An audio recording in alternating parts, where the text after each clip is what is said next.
শুরু হয়েছে কার্যক্রম, তবে এখনো পুরোদমে সেবা দিতে পারছে না সিএমপির ক্ষতিগ্রস্ত থানাগুলো। কর্মকর্তাদেরও বসার মতো কোনো পরিবেশ নেই যানবাহন। ফলে টহল সহ মাঠ পর্যায়ে কাজও হচ্ছে না পুরোপুরি। যদিও কর্মকর্তাদের দাবি, সামর্থ্যের সবটুকু দিয়ে সেবা দেওয়ার চেষ্টা করছে তারা। চলছে মামলার ক্ষতিগ্রস্ত নথিপত্র পুনরুদ্ধারের কাজ। যদি চাও টেস্ট স্বাদ হট টমেটো সস বেস্ট। স্বাদ হট টমেটো সস এখন নতুন স্বাদে।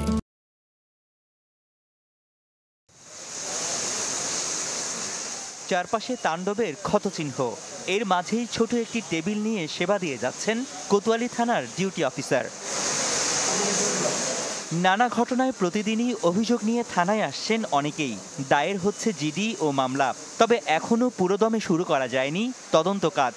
কেননা কর্মকর্তাদের বসার মতো পরিবেশ নেই থানায়। এছাড়া যানবাহন ক্ষতিগ্রস্ত হওয়ায় ঘটনাস্থলেও যেতে পারছে না পুলিশ। টহল কাজটিও হচ্ছে সেনাবাহিনীর সাথে সমন্বয় করে। সবকিছু ঠিকঠাক থাকতো তাহলে আজকে আমার মনে হয় না যে আমার এত কষ্ট হইতো। এখন আমার বিচারটা আমি আর কাকে দিব? এখন ওনারাও কিছু করতে পারতেছে না, ওনারাও অপারক হয়ে বসে আছে। যখন লাস্টবার এসেছিলাম তখনও থানাটা খুব সুন্দর ছিল, বুঝানো ছিল সব কিছু, অ্যান্ড ওই সময় আমি সেবাও পাইছি। এখন দেখা যাক কী হয়। ডিউটি অফিসার বসার মতো জায়গাও এখনও সঠিকভাবে তৈরি করা হয় নাই। তারপরও আমরা মানুষ যেহেতু সেবা নেওয়ার জন্য আসতেছে, বিভিন্ন সমস্যা নিয়ে আসতেছে, আমরা তারই প্রেক্ষিতে সীমিত পরিসরে কার্যক্রম শুরু করেছি। একই অবস্থা চট্টগ্রামের ক্ষতিগ্রস্ত সব থানায়। এই যেমন পাহাড়তলী ও সদরঘাট থানায় কাজ চলছে নানা সীমাবদ্ধতায়, তবে সামর্থ্যের সবটুকু দিয়ে সেবা দিয়ে যাওয়ার কথা জানান কর্মকর্তারা।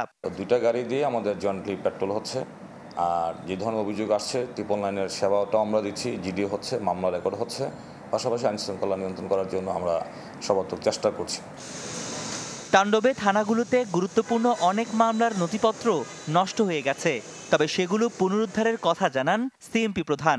বলেন সর্বাত্মক চেষ্টা চলছে পুলিশকে পুরোপুরি সক্রিয় করার।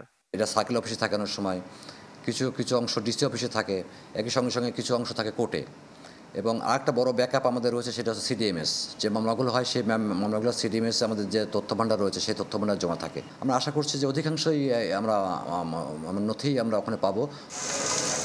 গেল 5 আগস্ট শেখ হাসিনা সরকারের পতনের পর সিএমপির 11 থানায় হামলা চালায় দুর্বৃত্তরা। এর মধ্যে ব্যাপক ভাঙচুর ও অগ্নিসংযোগ চলে 6টিতে। রনি দত্ত, চ্যানেল 24, চট্টগ্রাম।